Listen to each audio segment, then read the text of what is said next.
My name's Corey. I'm an alcoholic, and these videos went a hell of a lot better than I thought they were going to. That's pretty cool. So I thank you guys for your support. But yesterday somebody mentioned about the effect that alcohol and addiction have on your family and friends, and honestly, there's nothing good that comes from it at all. See, I ruined the relationship with my parents from being drunk all the time. You know, they didn't want to be around me. Eventually, the friends that I had didn't want to be around me. So in the end, I was pretty much drinking in a room by myself. And if I went outside, boy, was I making everybody else's life hell. So it's pretty cool to be able to do something like this and see how much support I have even after messing up for all those years, you know? And it's a great motivator as to keep going forward. So I appreciate that.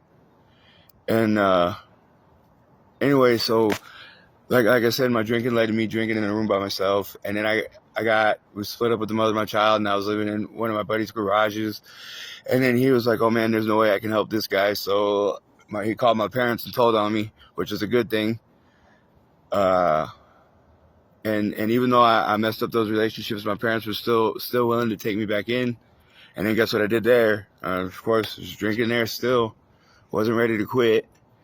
So I got myself kicked out of that place. No hard feelings. I completely understood. And then I go live with my grandmother. I end up getting kicked out of there, which is understood. No hard feelings. And then I go live with my other grandma, and that's why I didn't get arrested. And they extradited me back out here to El Paso. And when they did that, I had absolutely nobody else out here because my parents had moved to Kansas or Colorado. So I was literally by myself for the first time in my life. No family or friends anywhere around me. And that's the day I got out of that jail was the day I became homeless. And that was probably the most terrifying night of my life. You know, I got out, and I got out at like 10 o'clock, 11 o'clock at night. It was pouring. It was windy. They forgot my fucking shoestrings at the other jail that they extradited me for, so I had to use plastic bags to tie my shoes. It was pouring rain. El Paso likes to flood, so I was walking down the street and cars would drive by and splash the hell out of me. And then I finally make it to the Opportunity Center. At this time it's like 2 in the morning, 3 in the morning, something like that. And I finally get in and get registered, and then I have to go to sleep. What I didn't know is they woke up at 5 o'clock in the morning. You know, anyways, I say this to tell you this. I made it to the shelter, and it's hard to have people who are homeless as friends. You never know who's out to get you. You never know if they're trying to get whatever it is that you have. You know, so I had a real hard time making friends in homelessness. You know, I made a couple of them, but most people just wanted me for whatever it was that I had. You know, and then it further destroyed. It kind of made my relationship with my mother a little bit worse because she was always worried about me, and I didn't talk to her all the time.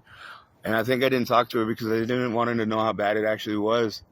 But you want to know how I know she knew how bad it was? Because she bought me a dog tag, like a little bracelet that says type 1 diabetic and all this other, her information on there.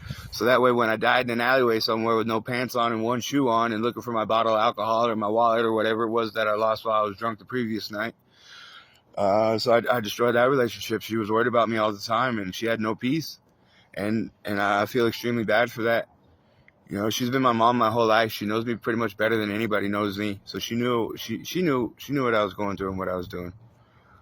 But anyway, so I say that to say this, that just because you destroyed the relationship with whoever it is that you've done, as long as you remain sober, you have a better chance of fixing that relationship and gaining that trust back. And that's a good thing. That's one reason why I stay sober, you know. So really, it just really addiction and alcoholism ruins relationships. It makes it hard for you to get those relationships back as long as you're still using. You know, and I'm grateful that I don't use anymore, and I'm grateful that I can help people.